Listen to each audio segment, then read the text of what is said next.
is the best horror game? In my opinion, it's not that clear. Horror games could be many things, and it's not fair to group them all together.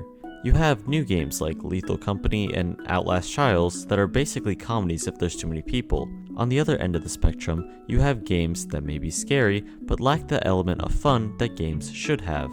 Many games have what I like to call the driving method, in which you are technically driving the car, but you're not the one choosing the location. That part has already been predetermined. But what if it wasn't? What if instead of having to drive the car to a predetermined location, you were the one telling the driver where to go?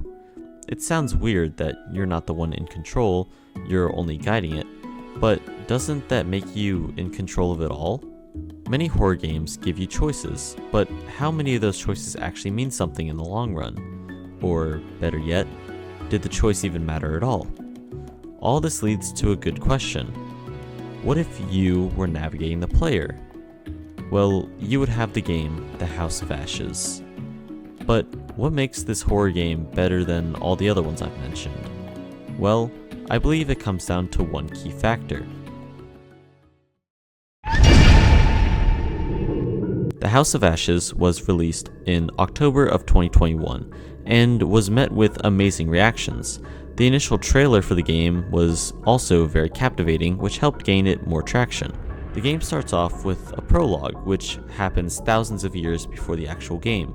The prologue is shared as both a tutorial and a warning of what's to come. The story of this game is centered around the 2003 invasion of Iraq, where you follow 5 characters who all have a different connection to the war.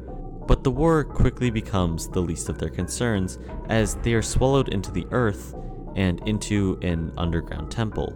The 5 characters must find a way out of the unknown as an unforeseen threat slowly hunts them down. But who are these characters? Well, first up we have Eric King, a rational but insecure person who can be either restrained and playful, which the soldiers look down upon, or impatient and demanding, which the soldiers are fine with, but basically means you have to come off as an asshole most of the game. We then have Jason Kolchak, a confident and intolerant man who wants the best for this mission and his troops, but he might be slightly racist at times. Well, I don't remember them showing much respect from New York City a couple of years back. So now all brown people gotta suffer, that it? That's not what I meant. You know me better than that. After that, we have Queen Bitch herself, Rachel King. Telling you, when the Queen Bitch finds out about this... The Queen Bitch you're referring to is his wife. A commanding and abrasive woman who, when we first get introduced to her, is already cheating on her husband. Kinda. It's complicated. She can be very rude and direct, or she can be understanding and sympathetic. So kind of an asshole though. After her, we have her affair partner, Nick Kay, a defensive and yet romantic man who is good friends with Jason. He can be very hot-headed and always seems to be distracted by something. Past trauma, perhaps? After Nick, we kind of have an outlier thrown into the group, and that outlier goes by the name Salim Othman, a stubborn but courageous man who is hands down the best character in this game. He can be rational and understanding, or prideful and kind of a dick. But what sets him apart from the others is, well, he's an Iraq soldier, literally the enemy of the Americans. But in order to win, you are going to need all of them to somehow come together and escape the underground. If you would like to compare this game to something else in the media, I think the best place to start would be The Descent, a horror movie from 2005 about a group of girls who get stuck in a cave with an unknown enemy. But unlike that movie, you are in control. The thing that makes this game unique is that you make all of the character decisions. From their own actions down to their dialogue, you are in control. That's what makes this game so special to me. If you make a wrong decision, it's on you. If something doesn't go the way you want it to, it's on you. And if a character dies, it's on you. But the game does throw you a bone, or more like bones. When exploring in the game, you will come across stone tablets that can show you a possibility of an outcome. These range from events you'll never see, to useful information, or to your own deaths.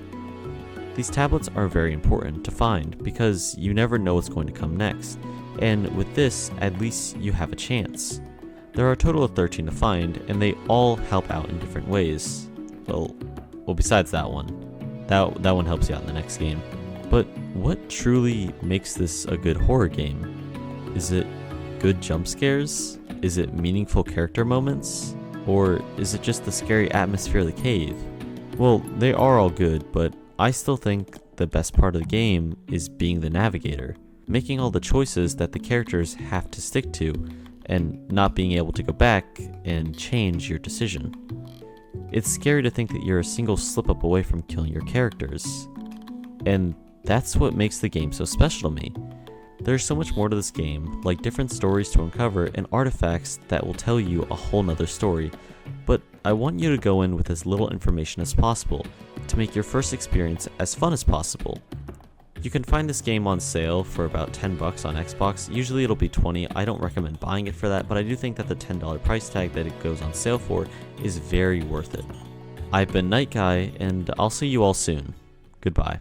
Also, please, Supermassive Games, just release Directive 8020. I'm literally dying over here, please.